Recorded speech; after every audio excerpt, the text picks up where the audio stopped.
سورہ عبس میں بات چل رہی تھی شروع کی 10 آیات میں کہ اگر ایک مسلمان ہے اور بظاہر دنیاوی مرتبہ اس کے پاس نہیں ہے تو وہ اللہ کے نزدیک ہزاروں غیر مسلموں سے جو دنیاوی لحاظ سے عہدیدار بھی ہوں ان کی نسبت اللہ کو وہ زیادہ عزیز ہے،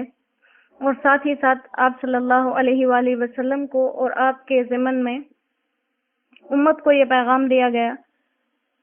کہ جو دین کا کام ہے اس کا صرف پہنچانا انسان کے ذمے ہے، اس پر عمل کروانا انسان کی ذمہ داری نہیں ہے۔ اور اسی کے ساتھ یہ بتایا گیا کہ جس چیز کا تم لوگوں کو درس دیتے ہو، جس چیز کی طرف دعوت دیتے ہو، وہ کوئی معمولی چیز نہیں ہے کہ جس کو سمجھانے کے لیے اتنی تگ و دو کرنی پڑے اور اتنا تردد کرنا پڑے۔ یہ ایک بہت عظیم الشان اور عالی شان کام ہے۔ جو انسان خود چاہے کہ اس سے نصیحت حاصل کرے تو وہ اس سے نصیحت حاصل کر سکتا ہے۔ یہ دین ایسا نہیں ہے کہ اگر کوئی سمجھنا چاہے تو سمجھ میں نہ آئے، لہٰذا جو انسان اس کو اختیار کرنا چاہے وہ اسے بالکل آسانی سے اختیار کر سکتا ہے۔ اسی کے اوپر آج کا جو سبق ہے اور آج کی بات، اور اسی کے ساتھ انسان پر کیے جانے والے اللہ کی طرف سے جو احسانات ہیں ان کا تذکرہ ہوگا۔ اعوذ باللہ من الشیطان الرجیم، بسم اللہ الرحمن الرحیم۔ کلا انہا تذکرہ، کلا ہرگز نہیں، انہا بے شک یہ تذکرہ نصیحت ہے، یہ قرآن ایک نصیحت ہے۔ فمن شاء، پھر جو کوئی چاہے، ذکر، اس کو پڑھ لے، اس سے نصیحت حاصل کر لے۔ فی صحف، صحیفوں میں ہے، مکرمۃ، عزت والے صحیفوں میں ہے لکھا ہوا، مرفوعۃ، جو اونچی شان والے ہیں، مطہرہ، اور نہایت صاف، بِأَیْدِی، ہاتھوں میں، سفرۃ، لکھنے والے ہاتھوں میں، اور ان ہاتھوں کی کیا شان ہے، کرامن، جو بڑے درجے والے ہیں، عزت والے ہیں، بررا، اور نیک ہیں۔ قتل الانسان، مارا جائے انسان، ما اکفرہ، کتنا ناشکرا ہے، من ای شیء، کس چیز سے، خلقہ، اس کو بنایا، من نطفۃ، ایک بوند سے، خلقہ، اس کو بنایا، فقدرہ، پھر اس کو اندازے پر رکھا، ثم السبیل، پھر اس کا راستہ، یسرہ، آسان کر دیا، ثم اماتہ، پھر اس کو مردہ کریں گے، اس کو مردہ کیا، فاقبرہ، اور اس کو قبر میں رکھ دیا، ثم اذا شاء، پھر جب چاہا، انشرہ، اس کو اٹھا کر نکال لیا۔ کلا، ہرگز نہیں، لما یقضی، پورا نہیں کیا انسان نے، ما امرہ، جو اس کو حکم دیا گیا۔ صدق اللہ العظیم۔ تو یہاں بات کی گئی کہ آپ صلی اللہ علیہ وآلہ وسلم جو ان لوگوں کو دین کی طرف لانے پر اتنا شوق رکھتے ہیں اور اتنی گہرائی سے ان کو دین کی دعوت دیتے ہیں، لیکن وہ لوگ قبول نہیں کرتے، تو اس سے آپ صلی اللہ علیہ وآلہ وسلم کو رنجیدہ ہونے کی یا تکلیف میں مبتلا ہونے کی ضرورت نہیں ہے، کیونکہ آپ کے ذمے صرف پیغام پہنچانا ہے، اور پیغام پہنچا کر اللہ کے سپرد کر دینا ہے۔ جن کی قسمت میں ہدایت ہے اور جو خود ہدایت کی طلب رکھتے ہیں ان کو اللہ خود اس راستے پر لگا دیں گے، کیونکہ یہ قرآن ایک نصیحت ہے، اور جو چاہے اس سے نصیحت حاصل کرنا تو وہ اس سے نصیحت حاصل کر لے۔ اور اس قرآن کی شان کیا ہے کہ یہ عزت والے صحیفوں میں لکھا ہوا ہے، اور عزت والے ایسے وہ صحیفے ہیں کہ وہ بہت بلند شان والے ہیں اور بہت ہی پاکیزہ ہیں۔ تو یہاں پر پاکیزہ لفظ بول کر قرآن کی ایک جو ہے وہ اہمیت بتائی گئی اور اس کے ایک ادب کی طرف اشارہ کیا گیا کہ قرآن کریم کو بغیر وضو کے یا غسل کی حاجت ہوتے ہوئے ان کا چھونا جائز نہیں ہے۔ قرآن کریم کو بغیر وضو کے بھی چھو نہیں سکتے، اور اگر کسی کو غسل کی حاجت ہے تو وہ انسان بھی قرآن پاک کو نہیں چھو سکتے۔ پھر اس میں تھوڑا سا معمولی فرق آ جائے گا کہ اکثر ائمہ کرام کے نزدیک وہ کہتے ہیں کہ بے وضو چھو تو سکتے ہیں اور بے وضو تلاوت بھی کر سکتے ہیں، لیکن ظاہر ہے وضو کے نہ کرنے کی وجہ سے وہ جو اس کے ایک تو اس کے ادب میں کمی آ گئی، دوسرا اسی طرح سے اس کے ثواب میں کمی آ جائے گی۔ لیکن غسل کی حاجت جن لوگوں کو ہے وہ بالکل ہی چھو بھی نہیں سکتے اور تلاوت بھی نہیں کر سکتے۔ اور پھر یہاں پر کہا کہ بِأَيْدِي سَفَرَةٍ، یہ لکھنے والے ہاتھوں میں ہیں، اور ایسے لکھنے والے ہاتھ ہیں جو کہ معزز ہیں اور نیک کار ہیں۔ تو سفرہ دو لفظوں کے لیے استعمال ہوتا ہے۔ سفرہ کا لفظ سافر کے لیے بھی استعمال ہوتا ہے، اور سافر بمانا لکھنے والے، کاتب یعنی کہ کاتب۔ تو اس صورت میں اگر اس کا کاتب مراد لیا جائے مطلب، تو پھر اس سے صرف فرشتے مراد ہوں گے، یا کرامن کاتبین مراد ہوں گے، یا انبیاء علیہ السلام اور انبیاء کے بعد وہ لوگ مراد ہوں گے جن کو صرف وہی لکھنے کی اجازت تھی، اگر ہم اس کو سافر مان لیں، جس کا مطلب ہوتا ہے کاتب، لکھنے والا، تو اس وقت وہ لوگ جو اس کی کتابت کرنے والے تھے وہ مراد ہیں۔ اور بعض جگہ پر سفارہ بمانا قاصد کیا آتا ہے، سفیر، جس کو ہم کہتے ہیں سفیر، قاصد۔ تو اس صورت میں پھر یہاں پر ایسے لوگ مراد ہوں گے جن میں پیغمبر بھی شامل ہوں گے، فرشتے بھی شامل ہوں گے، وہی لکھنے والے صحابہ کرام بھی، اور علماء امت بھی قیامت تک کے اس میں شامل ہوں گے، کیونکہ وہ بھی آپ صلی اللہ علیہ وآلہ وسلم اور امت کے درمیان قاصد کی حیثیت رکھتے ہیں کہ آپ کے پیغامات امت تک پہنچاتے ہیں۔ اور اس کے ساتھ ساتھ حدیث مبارکہ کے اندر یہ بات موجود ہے، آپ صلی اللہ علیہ وآلہ وسلم نے ارشاد فرمایا، اس کا مفہوم کہ جو شخص قرآن پاک پڑھتا ہے اور وہ قرات میں ماہر بھی ہے تو وہ ان فرشتوں کے ساتھ ہوگا جن کے صفت سفرہ کرام بررہ کہا گئے، یعنی کہ لکھنے والے، معزز اور نیککار۔ اور جو شخص قرات میں ماہر نہیں ہے مگر مشقت اٹھا کر پڑھتا ہے تو اس کے لیے دوہرا اجر ہے۔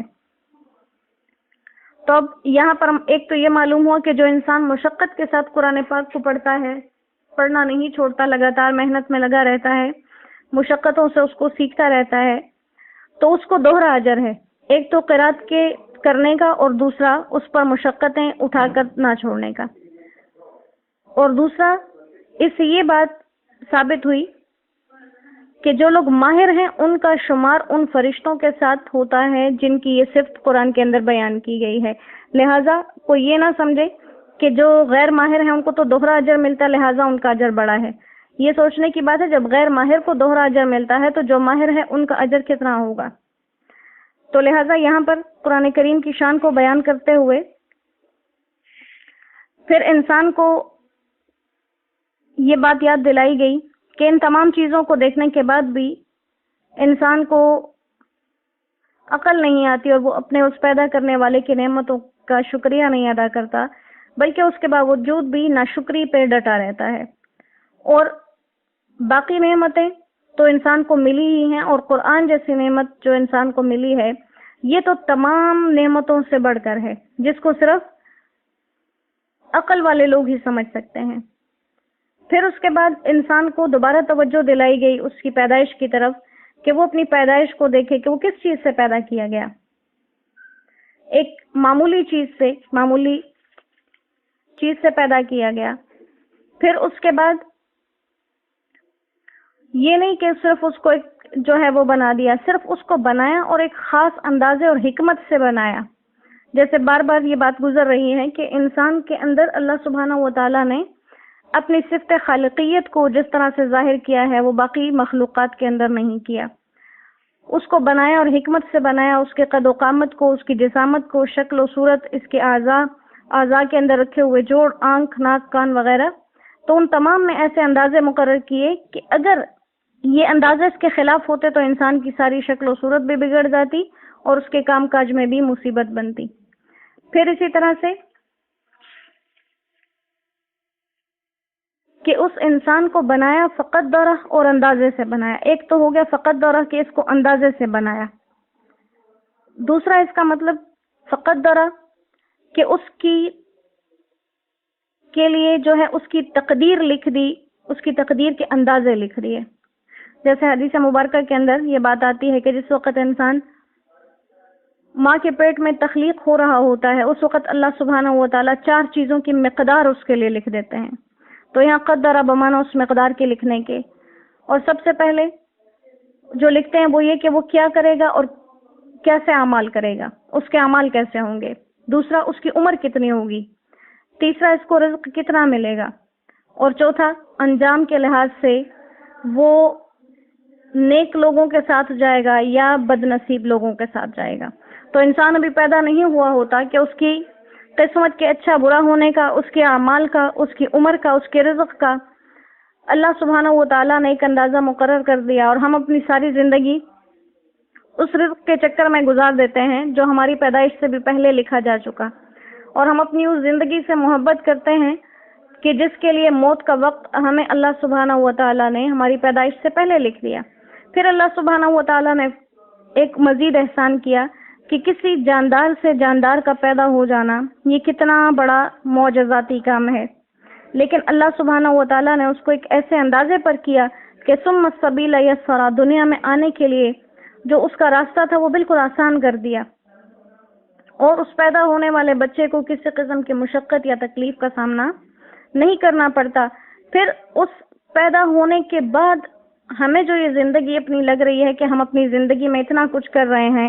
اللہ نے ہمارے پیدا ہونے سے ہماری موت تک کے فاصلے کو صرف ایک لفظ سے سمیٹ دیا، ثم اماتا۔ انسان پیدا ہوا ثم اماتا، پھر وہ مر بھی گیا۔ لہذا انسان کی موت کو یہاں پر جو انعامات کے اندر ذکر کیا تو یہ اس چیز کی طرف اشارہ ہے کہ انسان کی جو موت ہے وہ اصل میں مصیبت نہیں ہے بلکہ اللہ کی طرف سے اس کے لیے ایک نعمت ہے۔ جیسے حدیث مبارکہ کے اندر آتا ہے کہ مومن کا تحفہ موت ہے، اور اس کے اندر بہت بڑی حکمتیں ہیں۔ اگر انسان یوں ہی بوڑھے ہوتے جاتے تو بڑھاپے کی بھی ایک حد ہے، اس کے بعد پھر اتنی ضعیفی، اتنی کمزوری ہو جاتی ہے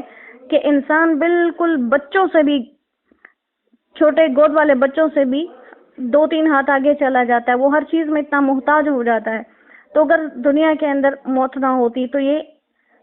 جب سے دنیا بنی ہے آج تک کتنے لوگ ہوتے جو لاچار اور بے بس ہوتے۔ تو یہ اللہ سبحانہ و تعالیٰ کی بہت بڑی تخلیق ہے کہ وہ کیسے ایک انسان کو بالکل کسی کو جوانی میں، کسی کو بچپن میں، کسی کو ابتدائی بڑھاپے میں، کسی کو مکمل بڑھاپے کے بعد موت دے دیتے ہیں، اور یہ ایک اس کے لیے انعام بن جاتا ہے۔ اور پھر اس کے بعد اگلا انعام ذکر کیا، فاقبرہ، کہ اس کو قبر میں داخل کیا۔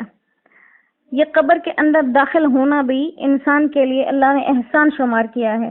کہ یہ بھی ایک بہت بڑا احسان ہے کہ انسان کو اتنی عزت کے ساتھ، اتنے اکرام کے ساتھ، کہ جیسے عام زندگی اس نے جیسے بھی گزاری ہے لیکن اس کو نہلا دھلا کے، صاف کفن پہنا کے، خوشبوئیں لگا کے قبر کے اندر رکھ دیا جاتا ہے۔ اس کو عام جانوروں کی طرح نہیں رکھا کہ مر گیا تو کسی ڈھیر پر پھینک کر آ گئے یا جہاں مرا تھا وہیں پڑا رہا، گلتا رہا، سڑتا رہا۔ اگر ایسا ہوتا تو ہم اپنے عزیز لوگوں کو اپنے سامنے یوں پھیلتا پھولتا اور پھٹتا ہوا دیکھ رہے ہوتے۔ تو یہ انسان کا ایک بہت بڑا اکرام ہے کہ اللہ نے اس سے قبر نصیب فرمائی ہے۔ تو ان تمام چیزوں کے بعد انسان کو ایک بار پھر تنبیہ کی گئی کہ قرآن کی تو جو نعمت ہے وہ تمہیں دی ہی، اس کے بعد اپنے جسم کے اندر غور کرو کہ اللہ نے تمہیں کتنے مراحل سے گزارا، لیکن اس کے